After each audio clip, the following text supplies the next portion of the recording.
Hello दोस्तों, मैं रविशंकर मस्करे आज फिर आप लोगों के कुछ कमेंट का जवाब लेकर मैं यहाँ पर आ गया हूँ। आपके सामने यहाँ पर बोर्ड दिख रहा होगा। बोर्ड में यहाँ पर एमपी पुलिस का रिजल्ट कब आएगा, जो कि आप सभी के कमेंट का सबसे चुनौतीपूर्ण सवाल यह मुझे प्रतीत होता दिखाई दे रहा है। सिर्फ मुझे ही नहीं बल्कि समस्त एकेडमी वालों को भी यह प्रतीत होता दिखाई दे रहा है, थोड़ा चुनौतीपूर्ण। सेकंड नंबर पर है कि 8 अक्टूबर से आचार संहिता लग जाएगी। वैसे तो 7 अक्टूबर से लगेगी, लेकिन 8 अक्टूबर से प्रभावी हो जाएगी।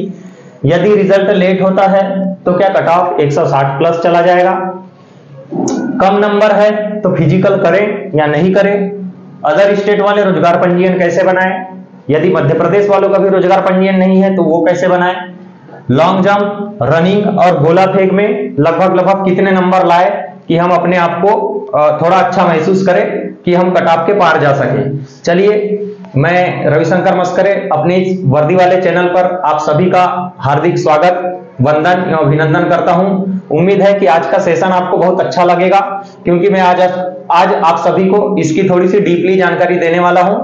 चलिए, तो वीडियो को मैं आगे स्टार्ट करता हूं। ठीक है, वीडियो को आगे स्टार्ट करता हूं। उससे पहले मैं देख लेता हूं कि कौन सा वाला पेन यूज किया जाए। रेड कलर का पेन यूज किया जाए। रेड थोड़ी सी जो है खतरे की घंटी होती है। ठीक है, ये जो एमपी पुलिस रिजल्ट 2023 आप बार बार कमेंट में पूछते हैं कि सर एमपी पुलिस का रिजल्ट कब तक आ जाएगा। वैसे तो हम बताए थे कि 15 अक्टूबर तक आ जाएगा। ठीक है, आचार संहिता कब से लग रही है? 8 अक्टूबर से आचार संहिता लग जाएगी, पहली बात। दूसरी बात है कि आचार संहिता लगने के बाद रिजल्ट आएगा कि नहीं। बिल्कुल आ सकता है रिजल्ट, उसमें आपको टेंशन लेने की जरूरत नहीं है। अभी आप एग्जाम दिए हो तो हुआ ही कितने दिन है यार भाई। 12 सितंबर को आपका एग्जाम खत्म हुआ है और अभी 12 अक्टूबर, महज 1 महीना भी नहीं हुआ है और आप रिजल्ट रिजल्ट रिजल्ट रिजल्ट करके कूद रहे हैं। 2017 की भर्ती प्रक्रिया जो है 11 महीने में कंप्लीट हुई थी। ठीक है, वैसे ही 2022 की भी भर्ती प्रक्रिया लगभग 10 से 11 महीने में कंप्लीट हुई थी। तो आप भी थोड़ा सा समय लीजिए, अपने फिजिकल को इंप्रूव करिए। मुझे लगता है कि आपको रिजल्ट की चिंता छोड़ देनी चाहिए। तो इम्पॉसिबल है कि चिंता तो नहीं छोड़ सकते आप, क्योंकि हम भी बहुत चिंता करते थे। अच्छे खासे नंबर होने के बाद भी लगता था यार कि रिजल्ट आएगा तो कहीं बाहर तो नहीं कर देगा। उम्मीद है कि आप सभी को भी ऐसे ही लगता होगा। जो हाई फाई नंबर वाले हैं उनको नहीं लगता होगा, बाकी 75 से कम वाले को भी डर लग रहा है। यहाँ पर बोलते हैं कि आएगा कि नहीं आएगा, लेकिन मुझे लगता है कि आपको डरने की जरूरत नहीं है। यदि आप उस चीज पर ध्यान देंगे तो आपको फिजिकल में दिक्कत हो सकती है। इसीलिए कोशिश करना। एमपी पुलिस का रिजल्ट मैं आज बता दे रहा हूं, कभी भी घोषित हो सकता है। चाहे वो 8 अक्टूबर से पहले घोषित हो जाए तो बहुत अच्छी बात है, या 15 अक्टूबर तक हो जाए, 20 अक्टूबर तक हो जाए, ताकि आपको एक पता चल जाए यार कि हमारा रिजल्ट आ गया है, तो हम अब दौड़े या ना दौड़े, कि जिसका नाम आया वो दौड़े या ना दौड़े। ठीक है, उम्मीद है कि ये रिजल्ट वाला मैटर आपको सॉल्व हो गया होगा। कोई भी आपको 100% सही से नहीं बता सकता। हमने पीएचक्यू कहता हूं, सॉरी, पीईबी में फोन लगाया था। ठीक है, हमारे पास एक ग्रुप बना हुआ है टेलीग्राम पे। देव यादव सर आप जानते होंगे, उन्होंने बहुत प्रयास किया था कि एमपीएसआई की भर्ती आ जाए। उसके लिए उन्होंने एक अभियान चलाया था, काफी लड़के जुड़े थे, लेकिन एमपीएसआई की भर्ती यहां पर नहीं आ सकी। तो उन्होंने नंबर दिया था किसका? पीईबी का। पीईबी में फोन लगा करके पूछे तो उन्होंने बोला कि जब भी रिजल्ट आएगा तो आप सभी को पता चल जाएगा। ठीक है, इसीलिए इसके बारे में हम कुछ भी नहीं कह सकते। इसमें कुछ लड़के बोल रहे थे कि सर आरटीआई लगा दो। ठीक है भाई, आरटीआई लगाने से क्या फायदा आएगा जब वो बताना ही नहीं चाह रहे हैं। भाई रिजल्ट आएगा तो पता चल जाएगा। आरटीआई लगाएंगे तो फिर भी उसका जवाब हमारे पास नहीं आएगा। राइट टू इंफॉर्मेशन उस पर लगाई जाती है, जो ऑलरेडी जो है उसका कुछ जवाब मिल सके, पहले से उसका जवाब बना हुआ हो। अभी तो रिजल्ट ही घोषित नहीं हुआ है ना, इसका जवाब वो कैसे दे देंगे? कुछ भी बता देंगे, सिस्टम की प्रॉब्लम है या अभी मैनेजमेंट नहीं हो पा रहा है। उनके पास कई सारे आपके लिए बहाने हैं। ठीक है, तो रिजल्ट की चिंता ना करिए, फिजिकल पे ध्यान लगाइए। अक्टूबर में आचार संहिता लग जाएगी, 8 अक्टूबर में। इसका भी आपको लोड नहीं लेना है। आचार संहिता अपनी जगह, चुनाव प्रक्रिया अपनी जगह, आपकी रनिंग और आपकी फिजिकल अपनी जगह। ठीक है, यदि रिजल्ट लेट आता है तो क्या 160 प्लस स्कोर चला जाएगा? इस पॉइंट को एक अच्छे से समझना। यदि मैं मान के चलो कि आप लोगों के अभी मान लो कम से कम नंबर ले रहा हूं, है ना, मैं कम से कम नंबर मान लो कि एसटी कैटेगरी में मान लो 60 नंबर पे कट ऑफ चली गई। कितने नंबर पे? 60 नंबर पे। तो क्या यह बंदा 90 नंबर ले पाएगा क्या फिजिकल में? तब जाकर के 150 होगा। ठीक है, नहीं ले पाएगा ना। तो फिर कैसे कह सकते हो कि 150 प्लस भी कट ऑफ चले जाए। 160 प्लस यहाँ पर कट ऑफ बोल रहे थे लड़के कि सर अब तो रिजल्ट लेट आएगा, मतलब कट ऑफ एकदम हाई फाई जाने वाला है। ऐसा बिल्कुल भी नहीं होने वाला है मेरे प्यारे साथियों। आप लोग जो है अपने आप में धैर्य बनाए रखिए, इतना ज्यादा कट ऑफ नहीं जाने वाला है। जनरल का कट ऑफ मैंने बता दिया था 145, अंतिम से अंतिम 150, बस इससे 2 नंबर भी नहीं बढ़ने वाला है। ठीक है, बहुत मुश्किल काम है क्योंकि फिजिकल इतना हलवा नहीं है। आप लोग फिजिकल कर रहे होंगे, आपको अच्छी तरह से पता है कि आपके बीच में जो लड़के हैं वो कितने गोला फेंक रहे हैं, कितने लॉन्ग जंप कर रहे हैं और कितने रनिंग कर रहे हैं। प्लस बालिकाओं में भी मैं एक बात बता दूं, किसी का गोला बहुत कम जा रहा है, कुछ तो भाई वो लाइन पार नहीं कर पा रहे हैं। पहली लाइन जो होती है 10 फीट की, वो लाइन पार नहीं कर पा रहे हैं। ठीक है, लॉन्ग जंप तो दूर की बात है, लॉन्ग जंप में भी पिकअप ही नहीं बन रहा है कि कूदना कैसे है वही पता नहीं, पहले कौन सा पैर रखना है बाद में कौन सा पैर रखना है। तो आप कैसे कह सकते हैं कि हाई फाई कट ऑफ चले जाएगा। कट ऑफ की आप टेंशन मत लीजिए। यदि इस बंदे ने 60 नंबर लिया है, मतलब एसटी में 60 नंबर पर कट ऑफ बनता है, तो यहां पर जो है फिजिकल में ज्यादा से ज्यादा एवरेज स्कोर में मान के चल लेता हूं 75 नंबर। 75 भी बहुत ज्यादा ले लिया मैंने, 70 ही मान लो बस। 70 बहुत हो गया, अति हो गया 70। ठीक है, तो 7 और 6 13, मतलब 130 नंबर जो है एसटी कट ऑफ जाने की संभावना है। अगर मान लो एससी कैटेगरी में 65 नंबर पे कट ऑफ चली जाती है, तो आप इसमें फिजिकल में भी मान के चलो 65 से 70 नंबर आपको लाने होंगे, तब जाकर के इसका मैं 135 के लगभग कट ऑफ मान लूंगा।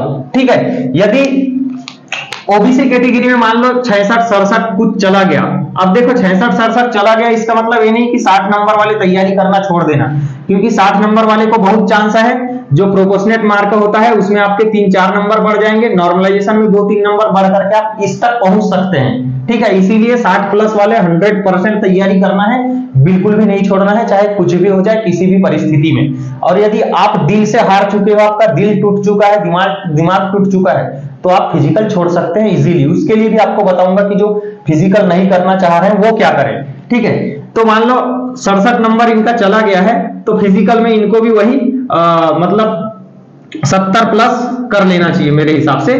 तो 70 प्लस कर लेंगे तो 7 और 6 13, 130, 137, 140 के समथिंग जो है, मैं उस दिन 140 बताया था ओबीसी का कट ऑफ, उस हिसाब से। जनरल कैटेगरी में मान लो 72 नंबर तक जा रहा है। ठीक है, 72 नंबर पर कट ऑफ बढ़ रहा है, तो फिजिकल के लिए जो है आपको 70 से 72 प्लस 70 प्लस 72 प्लस लाना पड़ेगा, ताकि आप 145 140 प्लस कर लो। ठीक है, 145 अंतिम से अंतिम 100% कट ऑफ, 100% कट ऑफ जो है 150 नंबर से ऊपर नहीं जाने वाला है, चाहे आप कितना ही प्रयास लगा लें, इससे ज्यादा कट ऑफ नहीं जाएगा। और इससे ज्यादा कट ऑफ चला गया तो जिस दिन रिजल्ट आएगा उस दिन मेरे को कमेंट में आपको जितना ज्यादा बोलना है, जो डांटना है, जो बोलना है वो बोल देना 150। ठीक है, ये नंबर है कट ऑफ का। ये हो गई बात भाई, यदि रिजल्ट लेट होता है तो क्या कट ऑफ ज्यादा बनेगा? नहीं बनेगा कट ऑफ ज्यादा। हाँ, रिजल्ट लेट होता है तो उसमें क्या होगा, जो फिजिकल में कमजोर बंदे हैं उनको बहुत बड़ा फायदा हो जाएगा। जिसकी रनिंग नहीं आ रही है वो रनिंग में थोड़ा और अच्छा खींचने की कोशिश कर लेगा। ठीक है, तो इसमें हो गया। इसी बीच में आप अपनी प्रैक्टिस करते रहना, गोला फेंक, लॉन्ग जंप वगैरह की अभी मैं बताऊंगा। इसके बाद में थोड़ा सा है कि कम नंबर है, फिजिकल करें या ना करें। जिनको लगता है भाई कि मेरे कम नंबर है, मेरा बिल्कुल भी नहीं हो पाएगा, मैं टूट चुका हूं, मैं बर्बाद हो चुका हूं, मैं लूट चुका हूं, तो आपको क्या करना है, उसके लिए 3-3, 4-4 जगह वैकेंसी निकली हुई है। ठीक है, थोड़ी सी हंसी भी आती है कभी कभी।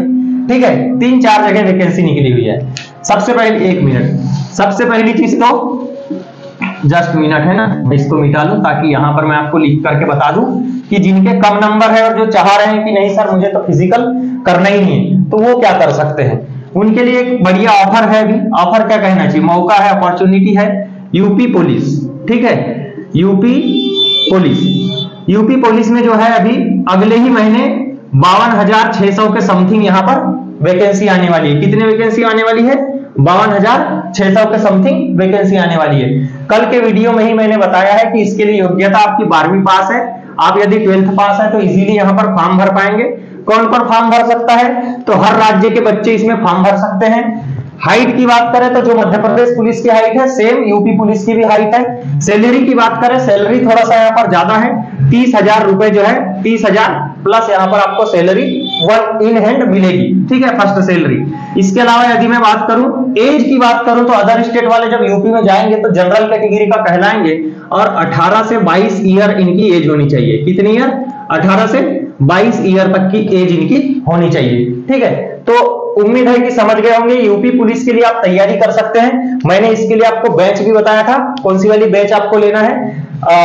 रोजगार विथ अंकित, आपने नाम सुना होगा, चैनल बहुत ही फेमस, बहुत ही प्रसिद्ध है। और दूसरा एग्जामपुल, दोनों में से एक जगह से आप कहीं से भी ले लीजिए सब्सक्रिप्शन और उस पर आप तैयारी कर लीजिए, उससे आपको बहुत ज्यादा फायदा होने वाला है। नाम लिख देता हूं मैं, ठीक है, जिसको पता नहीं वो रोजगार विथ अंकित, ठीक है, ये सर्च कर लेना, रोजगार विथ अंकित, ठीक है। और दूसरा सर्च करना क्या, एग्जामपुल विवेक सर, ठीक है। रोजगार विथ अंकित में नवीन सर और यहां पर विवेक सर, दोनों जो है हिंदी के महारथ है।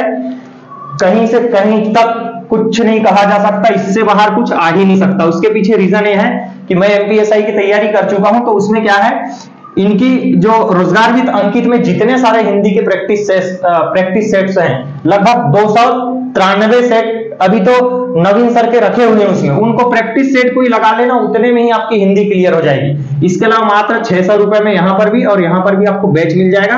आप 600 रुपए में बैच लेकर के तैयारी कर सकते हैं। यदि आप यूपी पुलिस की तैयारी कर सकते हैं तो इसमें आपका जीके जीएस काम हो जाएगा, हिंदी का पूरा काम हो जाएगा, जो कि एमपीएसआई में 70 नंबर तक का पूछने वाला है, ठीक है। तो आप इस मैटर को आप अपने सुलझा सकते हो, प्लस मैथ और रीजनिंग। मतलब यदि आप यूपी पुलिस की तैयारी करते हैं तो कहीं से कहीं तक आपको नुकसान नहीं होने वाला है, आपको फायदा ही फायदा होने वाला है। बशर्ते एज लिमिट की बात करूं तो 18 से 22 साल के लड़के ही यहां पर जा सकते हैं। यदि वो यूपी का लड़का है तो 5 साल का छूट है ओबीसी एससी एसटी को, और महिला है तो उसको भी 5 साल का छूट है। जो 18 से 25 जो है महिलाओं की एज वहां पर है, ठीक है। तो इस प्रकार से आप यूपी पुलिस की तैयारी कर सकते हैं। यदि आपको यूपी पुलिस की तैयारी नहीं करनी है तो बिहार दरोगा की तैयारी कर सकते हैं, ठीक है। बिहार दरोगा की वैकेंसी आई हुई है, तो आप बिहार दरोगा की तैयारी कर लीजिए। उसका सिलेबस यदि आपको चाहिए तो कमेंट बॉक्स में बता देना, फॉर्म भरने की डेट वगैरह मैं सारा चीज बता दूंगा। यदि आपको ये भी नहीं करना है तो दिल्ली पुलिस की तैयारी कर सकते हैं, ठीक है। बहुत मौका है आपके पास, ठीक है। यदि आपको पुलिस फील्ड में जाना ही है तो आप दिल्ली पुलिस की तैयारी कर सकते हैं। यदि आपको दिल्ली पुलिस में भी नहीं जाना है तो एमपीपीएससी का फॉर्म अभी भर दो, ताकि आपका जीके जीएस में जो है कंटिन्यू बना रहे, ठीक है। एमपीपीएससी की तैयारी शुरू कर दो अभी, ताकि आपका जीके जीएस और जो एमपी इसमें पूछने वाला जो है इसका सिलेबस जो है, एमपीपीएससी में तो सारा कुछ पूछता है, मैथ्स भी पूछता है, हिंदी भी पूछता है, सब कुछ पूछता है, लेकिन वो सेकंड पेपर में पूछता है। फर्स्ट पेपर में ओनली जीके जीएस आधारित रहता है। तो आप एमपीपीएससी की तैयारी कर लो, फॉर्म भर दो, तो इसमें आपका जीके जीएस जो है बना रहेगा, करंट वगैरह सारा चीज अपडेट रहेगा, ताकि आप कुछ ना भूल पाए। आपकी सबसे बड़ी गलती होगी यदि आप पढ़ाई को क्लियर छोड़ देते हैं, तो 100% आपको नुकसान होने वाला है। क्योंकि पढ़ाई एक ऐसी चीज है, यदि आप 2 महीने से 3 महीने 4 महीने तक बैक कर दिए, मतलब पढ़ाई से आप 2 साल पीछे चले गए, ठीक है। ये बात बहुत महान लोगों ने बोल रखा है, ये तो मैं उनका सुना हुआ बता रहा हूं और मैं अपना भी एक्सपीरियंस बता रहा हूं कि मैं भी सारा चीज भूल चुका हूं लगभग, ठीक है। क्योंकि वही है, ड्यूटी करो या तो पढ़ाई करो, 2 में से एक काम होता है, ठीक है। ये हो गई इसकी बात, ठीक है। तो आप या तो यूपी पुलिस भर दो, बिहार दरोगा भर दो, वो नहीं तो दिल्ली पुलिस कर दो, वो नहीं तो एमपीपीएससी भर लो, ठीक है। एमपीपीएससी भरने से फायदा होगा, सब कुछ में फायदा होगा आपको। केवल और केवल इसको टारगेट बना करके चल लो आप एमपीएसआई को। 2017 में एमपीएसआई की भर्ती आई थी, तब से लेकर के अभी तक जो है इस पर बैन लगा हुआ है। जैसे मान लो कि अब आने वाली नहीं, मध्य प्रदेश से एमपीएसआई की भर्ती विलुप्त हो चुकी है, ऐसा मुझे प्रतीत होता है, ठीक है। इसकी तैयारी लाखों लड़के करे हुए हैं, लेकिन अभी तक इसकी भर्ती नहीं आई है। यदि आप अदर किसी भी वैकेंसी की तैयारी करते हैं तो आपको एमपीएसआई में उसका फायदा मिल जाएगा, जिस किसी में भी हिंदी हो, ठीक है। अगली कंडीशन मैं आपको बताता हूं कि अदर स्टेट रोजगार पंजीयन कैसे बनाएं, ठीक है। अदर स्टेट हो चाहे एमपी के बंदे हो, आपके रूल बुक में स्पष्ट लिखा हुआ है कि जीवित रोजगार पंजीयन आप लेकर के जाएं। कैसा? जीवित रोजगार पंजीयन, ठीक है। जीवित रोजगार पंजीयन। अब जीवित रोजगार पंजीयन मतलब क्या? जीवित रोजगार पंजीयन मतलब आपका जिस दिन आप जाओगे वेरिफिकेशन करवाएं, उस डेट पर आपके लिए, उस डेट में आपका रोजगार पंजीयन चाहिए, यानी कि वो डेट बीच में फंसना चाहिए। अब जीवित का मतलब तो मुख्य रूप से यह होता है कि आप जिस समय फॉर्म भरे हो उस समय आपका रोजगार पंजीयन जीवित होना चाहिए। लेकिन हजारों बच्चे इस ट्रैप में फंस चुके हैं कि कैफे वालों ने उनका फॉर्म तो भरा, वहां पर एक ऑप्शन आया होगा कि आपके पास रोजगार पंजीयन है, हाँ या ना में टिक लगाना था, तो कैफे वाले ने क्या कर दिया भाई, ये दो वहां पर डिब्बा निकला होगा, एक में रहा होगा एस और एक में रहा होगा नो। तो कैफे वाले ने क्या कर दिया, कैफे वाले ने कर दिया भाई एस। आप लोगों को बताया ही नहीं कि आपके पास रोजगार पंजीयन है कि नहीं है। ये अदर स्टेट वालों के लिए बात कर रहा हूं, एमपी वाले लड़के के पास तो लगभग रोजगार पंजीयन है। अब यदि आपके पास नहीं है या उस समय नहीं बनवाए थे तो इसके लिए क्या करोगे, आप माथा पटकने से रहे, इसलिए आपके पास तो कोई चारा बचा नहीं है। तो आप क्या करना, एमपी से अभी जाकर के रोजगार पंजीयन बनवा लेना, किसी भी ऑनलाइन कैफे से जाकर के अपना रोजगार पंजीयन बनवा लेना। उसकी 3 साल की डेट रहती है, 3 साल तक वह जीवित रोजगार पंजीयन कहलाएगा। अदर स्टेट वालों को जो है एमपी का एड्रेस मांग रहा है, यदि आपके कोई दोस्त भाई हो तो किसी से एड्रेस मांग करके जो है कहीं से भी आप एक एड्रेस ले लीजिए, बनवा लीजिए, या तो फिर आप डायरेक्ट एमपी आ जाइए, ठीक है, और वहां पर किसी भी कैफे से आप बनवा लीजिए ताकि आपके पास एक जीवित रोजगार पंजीयन हो जाए। इस बात का विशेष ध्यान रखना कि आपको रोजगार पंजीयन लेकर के जाना ही जाना है डॉक्यूमेंट वेरिफिकेशन के समय, चाहे कुछ भी हो जाए, ठीक है। उम्मीद है कि रोजगार पंजीयन से रिलेटेड जानकारी आपको समझ में आ गई होगी। यूपी बिहार के बहुत सारे लड़के कमेंट किए हुए थे, राजस्थान के लड़के कमेंट किए हुए थे कि हमारा रोजगार पंजीयन, एक बंदा छत्तीसगढ़ के भी था, प्यारा सा छत्तीसगढ़।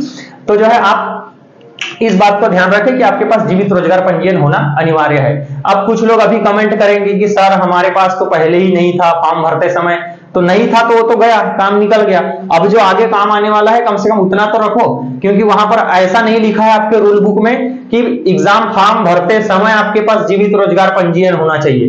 वहां पर सिर्फ इतना लिखा है कि डॉक्यूमेंट वेरिफिकेशन के समय आपके पास जीवित रोजगार पंजीयन होना चाहिए। इस आधार पर आप वहां पर जीत जाएंगे और आपका काम बन सकता है। यदि आप बिना रोजगार पंजीयन के जाएंगे तो आपको सीधा गेट आउट कर दिया जा सकता है, ठीक है। इसके बाद अगला बता दे रहा हूं, यदि अभी जब तक आपका जब तक रिजल्ट नहीं आ जाता है, जब तक रिजल्ट नहीं आ जाता है तब तक इसमें थोड़ा सा कम रिस्क लेना, इसमें थोड़ा सा कम रिस्क लेना, इस बात को समझिए आप। लॉन्ग जंप में थोड़ा कम रिस्क लेना। लॉन्ग जंप जो है आप इसकी प्रैक्टिस सीख गए तो 15 से 20 दिन का काम है, और कितना भी गिरी कंडीशन में कहो कि यदि रिजल्ट आ जाए तो 20 से 25 दिन तो आपको मिलेगा ही मिलेगा। मैं इसीलिए बोल रहा हूं कि लॉन्ग जंप को कम ध्यान देना या लॉन्ग जंप से बच के रहना, क्योंकि ये लॉन्ग जंप एक ऐसी आपकी वो है, इवेंट है, ऐसा इवेंट है लॉन्ग जंप जिससे आपके चोटिल होने की सबसे ज्यादा संभावना है, ठीक है। यदि आप इस पे कूदते हैं, मतलब उल्टा पुल्टा कूद गए, किसी कोच के बगैर कूद गए, या आपके पास प्रैक्टिस नहीं रहा, या आप कुछ कठोर जमीन में कूद गए धोखे से, या वो रेत भी है, रेत क्या होता है, कूद कूद करके जम जाता है, यदि आप उस पे भी कूद रहे हैं तो उससे भी दिक्कत हो सकती है। आपका एंकल पेन हो सकता है, ठीक है, आपका सीनबोन पेन हो सकता है, आपके कमर में चोट आ सकती है। 70% लड़कियां जो है कमर लेकर के बैठ जाते हैं, ठीक है। तो सभी के लिए मैं बता रहा हूं, यह लॉन्ग जंप से आपको अभी थोड़ा बच के रहना है। यदि आपकी रनिंग फास्ट हो जाएगी तो लॉन्ग जंप आप ऑटोमेटिक कूदोगे, उछलोगे, ठीक है। इसीलिए कह रहा हूं ज्यादा से ज्यादा रनिंग पर ध्यान दीजिए, जितना ज्यादा हो सके दौड़िए, सुबह दौड़िए, शाम को दौड़िए, आप रनिंग को अपना परफेक्ट करिए। गोला फेंक की प्रैक्टिस 3 से 4 बार करिए। आपको जो टैक्टिस अच्छा लगता है, आपको कोच बता रहा है, अगर उनकी टैक्टिस ठीक है और आप पकड़ लेते हैं उनकी टैक्टिस को तो ठीक है, और यदि नहीं पकड़ पा रहे हैं तो आप अपने हिसाब से, आपको जैसा सूटेबल है उस हिसाब से आप गोला फेंक सकते हैं, ठीक है। उम्मीद है कि आज का सेशन आपको अच्छा लगा होगा। मैंने सारी बातें आपको बता दी कि रिजल्ट के बारे में आप कमेंट मत करना, रिजल्ट जब भी आए आपको फिजिकल तो देना ही पड़ेगा, आज आए चाहे कल आए, ठीक है। अक्टूबर से आचार संहिता लग जाएगा, लेकिन इसका रिजल्ट पर कोई प्रभाव नहीं पड़ेगा। यदि रिजल्ट लेट आएगा तो भी आपको दिक्कत लेने की जरूरत नहीं है, ज्यादा टेंशन लेने की जरूरत नहीं, इतना ज्यादा हाई फाई कट नहीं जाने वाला है। कम नंबर है, फिजिकल करें या ना करें, जिसको लगता है कि मुझे फिजिकल नहीं करना चाहिए उसके लिए अन्य वैकेंसी मैंने बता दिया है, उन वैकेंसी के लिए आप फॉर्म भर सकते हैं। और यदि आप चाह रहे हैं, थक चुके हैं, हार चुके हैं कि मैं पढ़ाई नहीं कर सकता, तो आप पढ़ाई मत करिए, छोड़ दीजिए, ठीक है। अगला है कि अदर स्टेट को रोजगार पंजीयन बनाना जरूरी है, अपने स्टेट वाले को भी बनाना जरूरी है। सभी अगर देख रहे होंगे, मध्य प्रदेश, यूपी, बिहार, छत्तीसगढ़, झारखंड, राजस्थान, जहां से भी लड़के एमपी पुलिस में आना चाहते हैं वो अपना रोजगार पंजीयन जीवित करवा सकते हैं। लॉन्ग जंप पर ज्यादा फोकस अभी नहीं करना है, लॉन्ग जंप आपका हो जाएगा। रनिंग पर सबसे ज्यादा ध्यान देना है, क्योंकि यही एक ऐसा इवेंट है जिसमें आप सबसे ज्यादा नंबर खींच सकते हैं, ठीक है। इसके अलावा गोला फेंक भी एक ऐसा इवेंट है जिसमें अच्छी पर्सनालिटी बॉडी है और वो अच्छे से फेंकना सीख गया है, प्रैक्टिस, तो 27-28 फीट तो फेंक ही लेगा। वैसे कम से कम लोग ही फेंक पाएंगे, बाकी सब वही 23-24-25 बस इतने ही वाले हैं। गोला फेंक में भी आप देख लेना, आपके सामने जितने लोग गोला फेंकते हैं या आपके सामने जो है, चाहे बालक हो बालिका हो, पूरे मध्य प्रदेश के किसी भी ग्राउंड में चले जाना, आपको गोला फेंक का एवरेज स्कोर पता चल जाएगा। मुझे इतना सफाई देने की जरूरत नहीं है। रनिंग को आप अपना परफेक्ट कर सकते हैं। ज्यादा दौड़ेंगे वजन कम हो जाएगा, वजन कम होगा ऑटोमेटिक स्पीड बढ़ जाएगी, स्पीड बढ़ जाएगी, लॉन्ग जंप कर पाओगे। इसलिए अभी लॉन्ग जंप पे ज्यादा रिस्क नहीं लेना है। उम्मीद है कि आज का सेशन आपको लगभग थोड़ा ठीक लगा होगा। मैंने आज प्रयास किया था कि आपको बोर्ड के माध्यम से समझा दूं। उम्मीद है कि यह वीडियो आप सभी को अच्छा लगेगा, अच्छा लगा होगा तो आप एक बार इस वीडियो को लाइक कर देना, चैनल को सब्सक्राइब करके सभी दोस्तों के साथ में शेयर कर देना। चलिए, जय जोहार, राम राम, जय हिंद, जय भारत।